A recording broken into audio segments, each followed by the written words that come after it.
검찰이 요양보험료 부정수급 혐의를 받는 윤석열 전 검찰총장의 장모 최모 씨에게 징역 3년을 구형했습니다.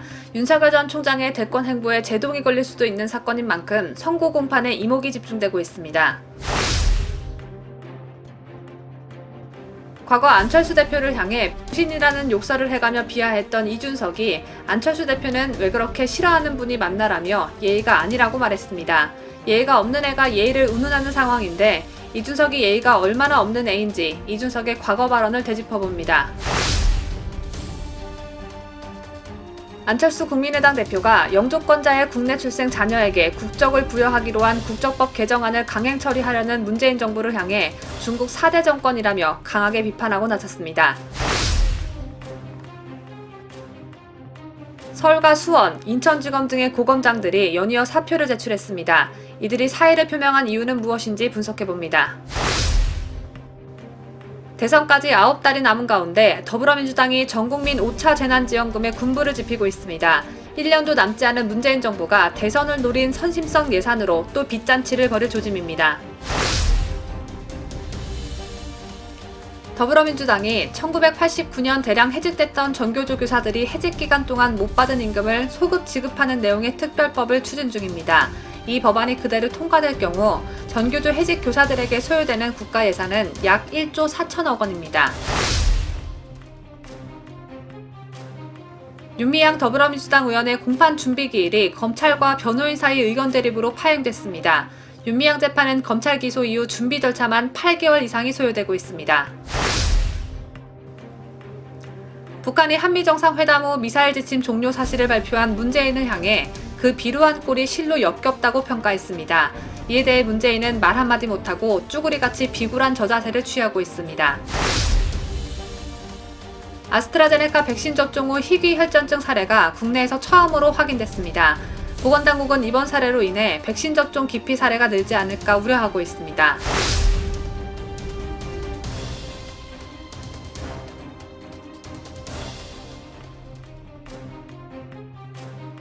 시청자 여러분 안녕하십니까? 뉴스데일리 베스트 민앵커입니다. 6월 6일 현충원 참배로 본격적인 정계 진출을 앞두고 있는 윤석열 전 검찰총장의 행보가 빨라지고 있습니다.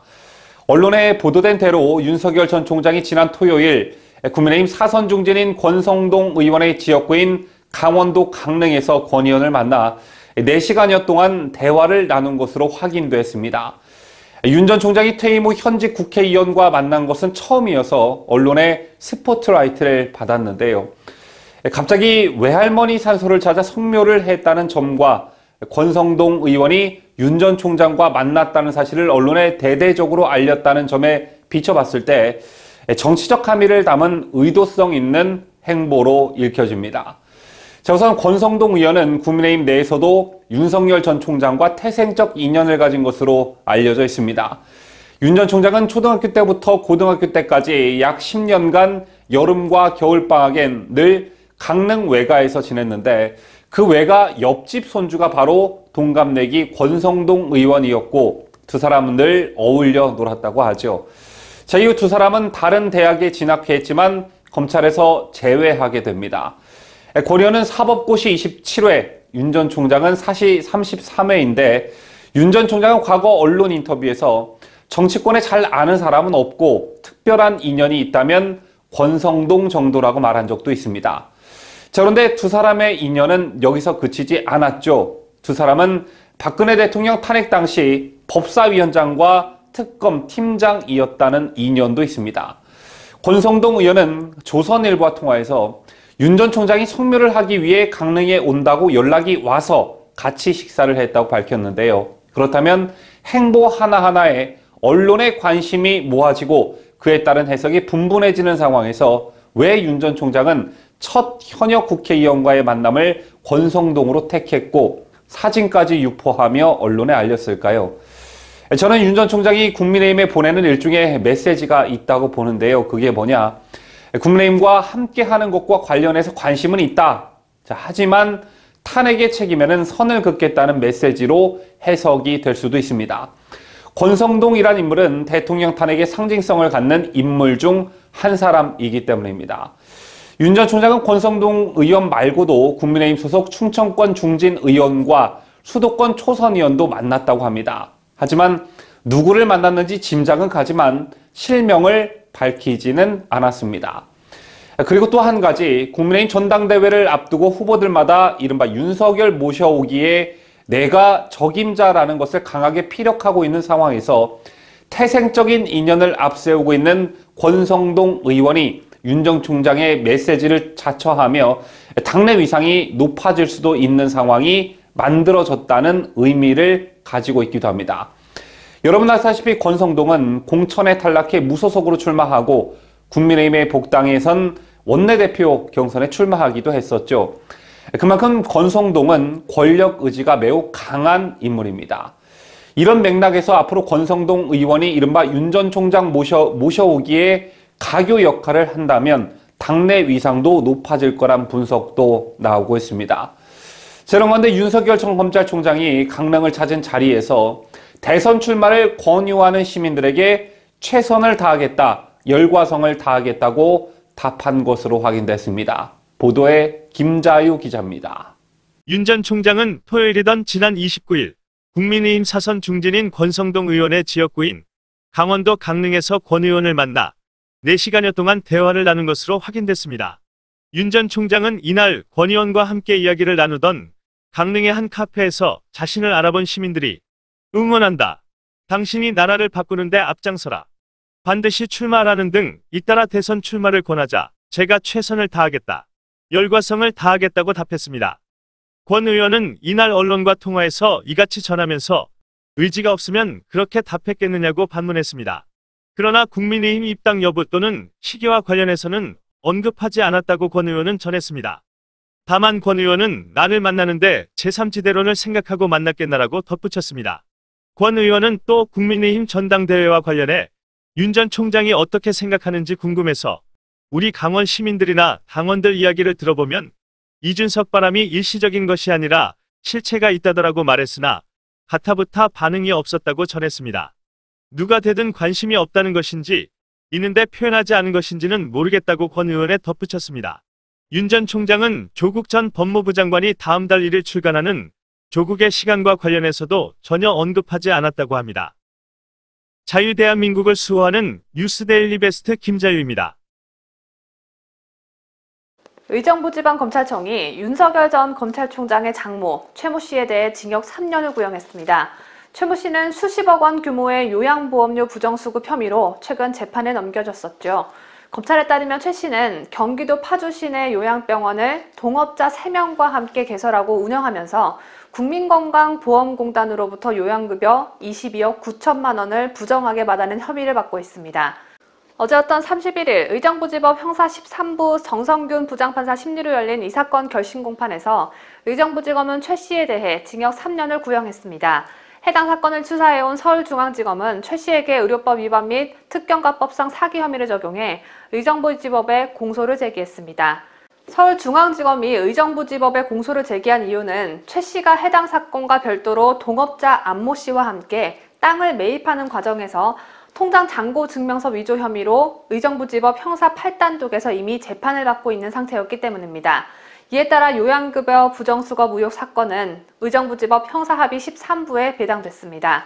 즉 두 사건은 같은 의정부지법의 각각 다른 재판부에 배당된 것입니다. 요양급여 부정수급 의혹 사건은 당초 동업자 3명만 경찰에 입건된 바 있습니다. 이후 기소된 3명 가운데 1명은 징역 4년, 나머지 2명은 징역 2년 6개월의 집행유예 4년이 지난 2017년 각각 확정된 바 있습니다. 해당 병원의 공동이사장으로 있던 윤석열 전 총장의 장모 최 씨는 2014년 이사장직에서 물러나면서 병원 운영에 관한 책임을 묻지 않는다는 내용이 골자인 책임 면제 각서를 받았다는 이유로 입건되지 않았습니다. 그러나 지난 2020년 4월 윤석열 전 총장을 못 잡아먹어 안달난 최강욱 열린민주당 대표, 황희석 열린민주당 최고위원, 사업가 정대태 씨 등이 윤 전 총장의 장모, 윤 전 총장의 부인 김건희 씨, 그리고 윤석열 전 총장을 각종 혐의로 고발해 재수사가 시작됐습니다. 한편 검찰 구형에 대해 재판부가 판단을 내리는 선고 공판은 한 달 후인 7월 2일 열릴 예정입니다. 이 일정 및 선고 결과가 현재 야권 1위 지지도의 대권 주자로 꼽히고 있는 윤석열 전 총장의 향후 행보에 어떤 영향을 줄지 귀추가 주목됩니다. 요즘 대한민국 정치사에 유례가 없던 일이 벌어지고 있죠. 36살의 국민의힘 당대표 후보 이준석이 여러 명의 중진들을 앞서고 있다는 사실 말고도 눈여겨볼 대목은 참 많은 것 같습니다. 조중동을 비롯한 신문방송에선 연일 이준석 돌풍, 이준석 현상, 2030 세대의 반란이라는 의미를 부여하며 이준석과 관련한 호의적 기사를 연신 보도하고 있고, 여론조사 기관들도 합세해 이준석이 중진 후보들을 압도적인 차이로 앞서고 있다는 여론조사 결과를 심심치 않게 내놓고 있습니다. 여론조사 업체들이 국민의힘 당원 명부를 가지고 있지 않은 이상 여론조사를 실시할 때 국민의힘을 지지하십니까? 또는 국민의힘 당원이십니까? 라는 질문을 넣어 그에 따른 응답에 의존할 수밖에 없을 텐데요. 때문에 이른바 역선택에 따른 지지율 착시 현상이란 분석도 나오고 있습니다. 자, 그런데 무엇보다 중요한 건 이런 여론조사가 현재 당심과 민심을 제대로 반영하지 못한다고 가정했을 때 밴드웨건 효과, 즉 여론조사나 분위기가 우세한 후보 쪽으로 유권자들의 표가 쏠리는 현상으로 인해 이준석 후보에게 유리한 판이 짜여지고 있다는 점입니다. 지난주 컷오프 결과가 발표됐을 때 당내에서 누가 언론에 상세 결과를 흘렸는지는 모르겠지만 발표 직후 이준석 후보가 1등 했다는 개표 결과가 언론의 도배가 되다시피 했죠. 여기에 언론까지 합세하며 이준석을 비판하는 기사는 눈 씻고 찾아보기 힘든 실정입니다. 얼마 전 있었던 더불어민주당 당대표를 뽑는 전당대회에서도 언론이 특정 후보를 띄워주는 일은 없었습니다. 이러한 점에 비춰봤을 때 이미 국민의힘 전당대회에서 이준석은 다른 중진들에 비해 상당한 이점을 안고 선거운동을 하고 있다고 봐도 무방할 것입니다.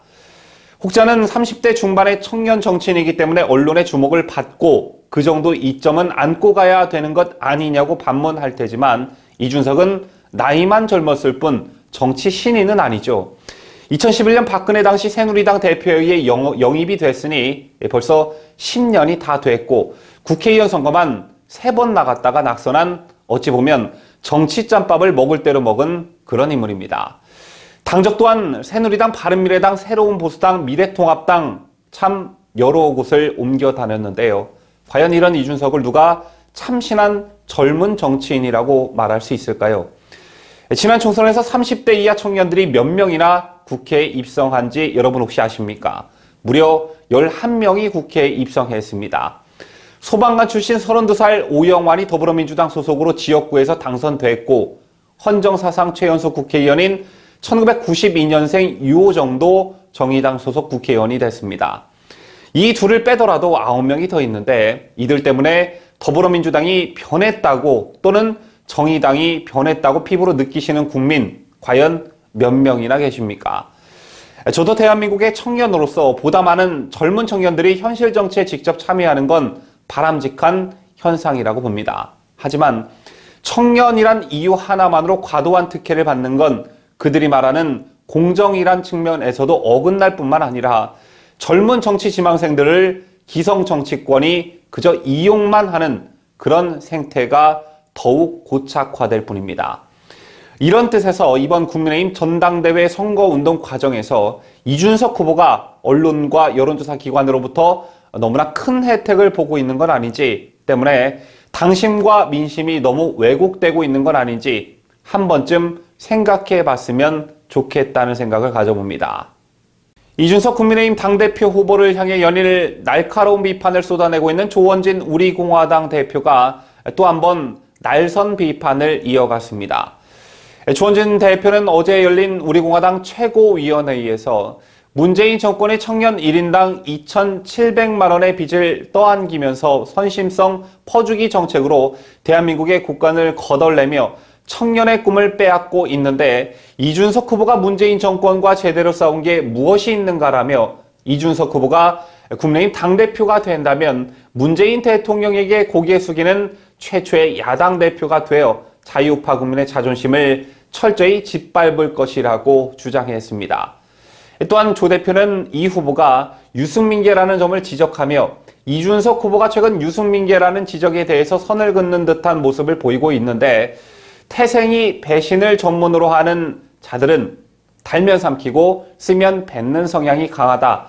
청년 정신도 없고 애국심도 없는 이준석 후보는 배신의 아이돌에 불과하다고 평가절하했습니다. 조 대표는 끝으로 조국 전 법무부 장관이 국민과 청년의 가슴에 대못을 박으면서 좌파 내로남불의 상징이 되었지만 이준석 후보는 불의에 저항하지 못하고 보수우파 국민에게 대못을 박는 우파 내로남불이 될 것이라며 말만 뻔지르르하게 하는 이준석 후보는 조국과 다른 게 없다고 일갈했습니다. 이준석이 자신을 부정적으로 평가한 국민의당을 향해 안철수 대표는 왜 그렇게 싫어하는 분이 많은지 모르겠다고 맞받아쳤습니다. 이준석은 안철수 대표를 비판하면서 더불어민주당 송영길 대표와 안철수 국민의당 대표를 비교질하기까지 했습니다. 이준석은 31일 KBS 라디오 최경영의 최가시사와의 인터뷰에서 권은희 국민의당 의원이 이 후보가 당대표 되면 야권 통합에 부정적일 것이라고 말한 것을 어떻게 보냐는 질문에 이같이 답했습니다. 저는 그러니까 안철수 대표께서 왜 그렇게 싫어하는 분이 많은지 모르겠어요. 예. 김종인도 싫고 이준석도 싫고 뭐 다 싫어하시는 것 같은데 예. 저는 사실 다 예전에 안철수 대표랑 당을 같이 했거나 아니면은 안철수 대표의 멘토 역할을 하시던 분들이거든요. 예. 뭐 합당하겠다 하셔놓고 이렇게 하면 어쩌자는 건지 제가 약간 의아합니다. 지금 보면은 예. 사실 예의도 아니거든요. 다른 예. 당의 전당대회 과정 중에서 밖에서 감나라 배나라 하는 것 자체가 원래 예의가 아니에요. 이준석이 당대표 되면 뭐 송영길 대표가 만나지 않을 거 이런 얘기 안 하잖아요. 그렇죠. 저는 이거는 기본적으로 정당 정치에 대한 굉장히 좀 이해가 부족한 게 아니냐 이런 말들이 자꾸 나오는 것은 저는 상당히 우려스럽고요. 저는 예. 좀 자제하셨으면 좋겠습니다. 이걸 왜 제가 얘기해야 되는지 모르겠지만은 예, 뭐 그렇게 남의 당 선거에 관심이 많아가지고 예. 뭘 그렇게 남의 당 선거에 관심이 많아가지고 라는 이준석의 말투는 마치 어린 김종인을 보는 듯합니다. 만에 하나 이준석이 국민의힘 당대표가 된다면 안철수 대표가 국민의힘과의 통합 추진을 이어나갈 수 있을까요? 이준석은 안철수 대표를 향해 김종인도 싫고 이준석도 싫고 다 싫어하시는 것 같다고 말했지만 사실 이준석이 이런 말을 할 자격은 없습니다. 이준석은 2019년 4월경 청년정치학교 뒤풀이에 참여한 30여 명의 바른미래당 당원들 앞에서 이런 말을 내뱉은 적이 있습니다. 네, 저건 1번이 안철수. 2번이 몰라. 2번도 안철수, 3번도 안철수. 2번, 이하요.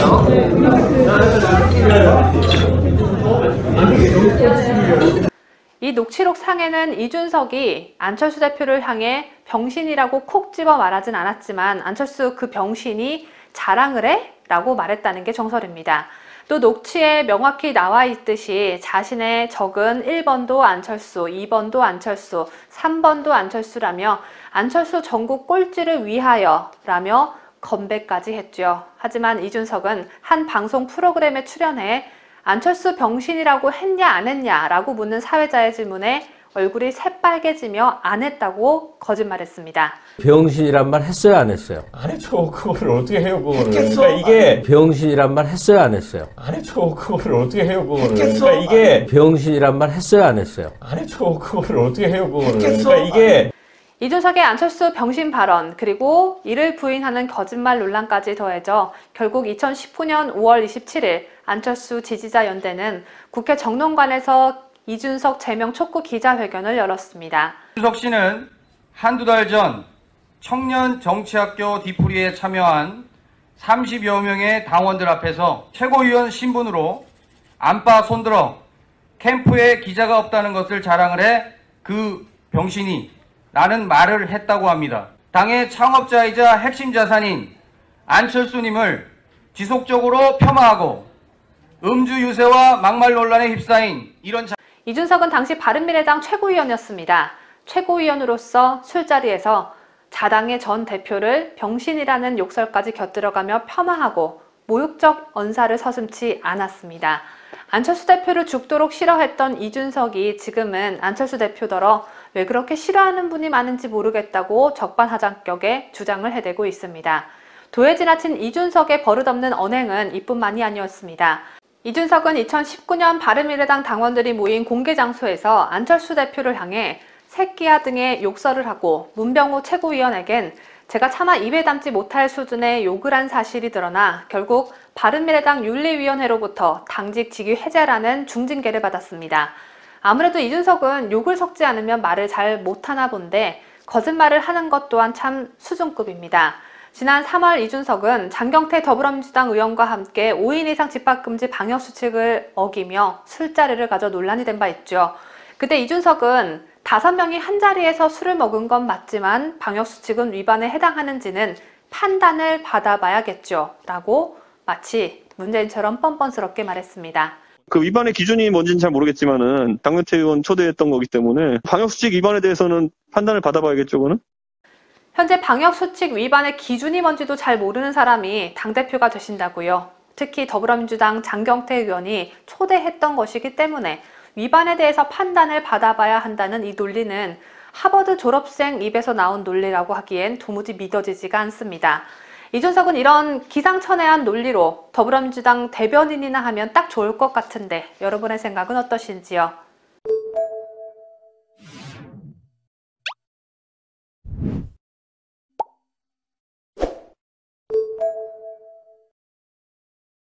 법무부가 지난달 26일 입법 예고한 국적법 일부 개정 법률안은 국내 영주권을 가진 외국인이 국내에서 아이를 낳으면 법무부 신고를 통해 우리 국적을 취득할 수 있게 하는 내용이 그 핵심입니다. 법무부 자료에 따르면 이 같은 국적법 개정안의 혜택을 받는 영주권자 자녀는 지난해 12월 31일 기준 3,930명인데 대상자 중 중국 국적이 3,725명으로 94.8%를 차지해 강한 여론의 반발을 사고 있죠. 이런 가운데 국민의당 안철수 대표가 문재인 정권을 향해 중국 4대 정권이라며 강한 비판을 쏟아냈습니다. 안 대표는 이날 국회에서 열린 당 최고위원회에서 국적법 개정은 한마디로 목적이 의심스러운 특정인을 위해 법을 만든다는 뜻의 위인설법이라며 채용 공고를 내면서 사실상 특정인이나 특정 학교 출신만 채용될 수밖에 없도록 조건을 정한다면 그건 공채가 아니라 채용 비리인 것과 같은 이치라고 지적했습니다. 그러면서 안 대표는 국적법 개정은 어떤 사람을 대한민국 국민으로 받아들이고 인정할 것인가 하는 대한민국 정체성의 문제다. 한마디로 국가의 근간과 관련된 문제라며 무모하고 의심스러운 국적법 개정 시도를 철회할 것을 강력히 요구한다고 말했습니다. 또한 안철수 대표는 그렇지 않아도 일부 중국인들이 김치와 한복도 중국 것이라는 억지 주장을 펼치며 전 세계를 상대로 문화 사기를 벌이고 중국의 대한민국 영토 침해는 심각한 수준이라며 정부 여당은 당장 국적법 개정을 중단하고 김치마저 자기들 것으로 포장하려는 중국의 무모한 문화 사기 행각과 영해 침공 행위에 대해 당당하고 강력하게 대처하길 바란다고 목소리를 높였습니다. 지난해 11월 강득구 더불어민주당 의원은 법여권 의원 112명과 함께 해직교원 및 임용제외 교원의 지위 원상 회복에 관한 특별법안, 일명 해직교사 특별법을 발의했습니다. 1989년 정교조 결성 등으로 해직됐다 복직한 교사 등에게 국가가 해직기간 임금을 전액 지급하고 해직기간 전부를 교원 경력으로 합산해 호봉으로 인정한다는 내용을 담고 있는데요. 이 법안은 현재 국회 교육위에 계류 중입니다. 정교조는 해직기간 경력과 호봉을 인정해달라는 소송에서 2012년 최종 패소한 바 있는데 뒤늦게 특별법으로 해결해달라고 요구하고 있고 이를 여권이 수용하는 모양새입니다. 그런데 만약 이 법안이 그대로 통과될 경우 정교조 해직 교사들에게 소요되는 국가 예산이 1조 4천억 원에 이르는 것으로 나타났습니다. 다 여러분들이 낸 세금이죠. 보도에 강추천 기자입니다. 더불어민주당이 1989년 대량 해직됐던 전교조 교사들의 해직기간 경력과 호봉을 인정하고 해직기간 못 받은 임금을 소급 지급하는 내용의 특별법을 추진 중입니다. 민주당 강득구 의원실에 따르면 전교조 결성 등으로 해직됐다 복직한 교사 1,582명과 민주화 운동 참여 등으로 인해 교사 임용에서 배제됐던 교사 182명 등 총 1,764명이 이에 해당합니다. 특별법안이 원안대로 통과되면 해직기간 미지급된 임금 5,225억 원, 해직기간 호봉 인상으로 인한 보수 증가액 7,104억 원, 연금 1,742억 원 등 총 1조 4,071억 원의 예산이 소요될 것으로 강 의원실은 추산했습니다. 1인당 7억 9천여만 원이 드는 것입니다. 때문에 1조 원이 넘는 예산이 드는 피해 보상을 특별법으로 요구하는 건 지나치다는 지적이 나오고 있습니다. 김경회 명지대 석좌 교수는 여당의 특별법 추진은 대법원 판결을 뒤집는 것이라며 전교조도 현행법으로 안 되니 정치적으로 해결해달라며 특혜와 예외를 요구하는 것이라고 말했습니다. 한편 전교조는 문재인 정부 들어 성과상여금 제도 폐지 등 다양한 요구를 쏟아내고 있습니다. 교육계 관계자는 전교조가 정권 창출에 기여했으니 자기들 요구를 들어달라는 것이라고 해석했습니다. 지난해 교육부는 전교조에 법외 노조 시절 학교로 복귀하라는 교육당국 명령을 따르지 않아 해직된 전교조 전임자 34명의 해직 기간 중 임금과 호봉, 경력을 모두 인정하겠다고 밝힌 바 있습니다. 이 경우 최대 4년치 임금으로 수십억 원의 예산이 들어갑니다.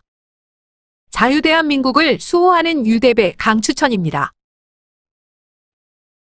우리가 잊지 말고 꼭 죄를 물어야 하는 사람이 한 명 국회에 있죠. 바로 더불어민주당 윤미향 의원입니다. 지난해 9월 검찰은 윤 의원을 보조금 관리법 위반, 지방재정법 위반, 사기, 기부금법 위반, 업무상 횡령, 준사기, 업무상 배임, 공중위생관리법 위반 혐의로 불구속 기소했습니다. 총 6개 혐의, 8개 죄명이었죠. 그런데 윤미향에 대한 재판이 8개월째 공전 중에 있습니다. 원래 지난달 31일, 그러니까 어제 마무리되기로 했던 윤미향 더불어민주당 의원의 공판 준비 기일이 검찰과 변호인 사이 의견 대립으로 파행돼 오는 7월 추가 준비 기일이 지정됐다는 소식입니다. 아무리 재판이 절차와 과정을 중요시한다고 하지만 그 내용을 자세히 들여다보면 윤미향 측이 시간 끌기를 하고 있다는 인상이 강하게 듭니다. 저제 서울서부지법 형사합의 11부는 사기 등 혐의를 받는 윤미향 등 2명의 5차 공판 준비 기일을 진행했습니다. 검찰과 변호인은 이날 공판 준비 기일을 마무리하고 다음 기일부터 본격적인 정식 공판 절차에 들어갈 계획이었지만 변호인의 증거 인부가 이뤄지지 못하면서 무산됐습니다. 변호인은 검찰이 수사 기록이나 압수수색 등을 통해 가져간 자료를 돌려주지 않고 있다며 포괄적 증거 인부를 위해서는 그 부분이 제시돼야 한다는 입장을 밝혔습니다. 여기에 대해 검찰은 변호인이 요청하는 자료는 지출결의서나 영수증이 붙은 자료인데 이는 실제와 다르게 쓰였다는 증거이기 때문에 무결성 있게 보존돼야 해 돌려주지 못한다고 반박했습니다. 결국 이날 검찰과 변호인은 수사자료 열람 등사나 검찰의 증거 신청 등을 조금 더 정리해 다음 기일에 증거 인부 절차를 진행하기로 합의했고 공판 준비 기일도 오는 7월 5일 추가 지정했습니다. 이로써 해당 공판은 준비 기일만 6차례 진행하게 됐는데요. 지난해 9월 14일 검찰이 윤 의원 등을 기소한 이후 8개월 이상 정식 공판 기일이 열리지 못하고 있는 데 따른 비판 여론이 고개를 들 전망입니다. 박지원 국정원장은 국정원장 후보자로 내정된 지난달 초 자신의 페이스북에 문재인 대통령에게 충성하겠다며 국정원 본연의 임무에 충실하겠다라고 밝힌 바 있습니다. 그러면서 SNS 활동도 하지 않겠다라고 공언했는데요. 그런데 SNS병이 또 도진 것 같습니다. 미국을 방문 중인 박지원 국가정보원장이 SNS에 자신의 동선을 노출해 정보당국 수장으로서 부적절한 처신이 아니냐는 논란이 일고 있습니다. 국정원장의 동선은 보통 비밀에 붙여지며 불가피하게 알려질 경우가 있지만 스스로 동선을 밝히는 경우는 매우 드물기 때문인데요. 박 원장은 지난달 31일 김유정 전 민주통합당 의원이 자신의 페이스북에 남긴 글에 어제 DC도 오늘 NY도 비가 5도다라는 댓글을 달았습니다. 우산 없이 운동에 나갔다가 비를 맞았다는 김 전 의원의 글에 미국 워싱턴 DC와 뉴욕에도 비가 내렸다는 댓글을 단 것인데요. 박 원장 스스로가 전날까지 워싱턴에 있다가 이날 뉴욕으로 이동했음을 드러낸 것입니다. 박지원은 지난 26일 미국에 도착한 뒤 워싱턴과 뉴욕을 방문할 것으로 알려졌지만 구체적인 일정을 공개하지는 않은 상황이었고 국정원도 박 원장의 방미 일정에 대해 확인해 줄 수 없다는 입장이었습니다. 그런데 스스로 자신이 어디 있는지를 공개 SNS에 드러낸 것이죠. 머리가 나쁜 건지 의도적인 건지 판단은 여러분에게 맡기겠습니다.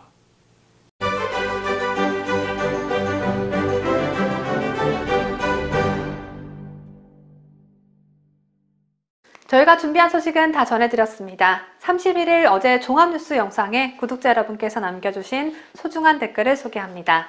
먼저 류장렬님께서 회고록, 자서전, 크크크크, 변명록이겠지 라며 조국이 펴낸 책을 날카로운 분석으로 정확하게 정의 내려주셨습니다.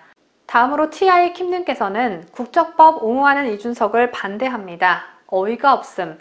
홍콩 인구가 유입되는 게 아니라 중공, 조선족이 유입될 게 뻔히 보이는데 무슨 현실성 없는 국적법을 이라며 이준석을 반대해야 하는 이유에 대해 설명해 주셨습니다.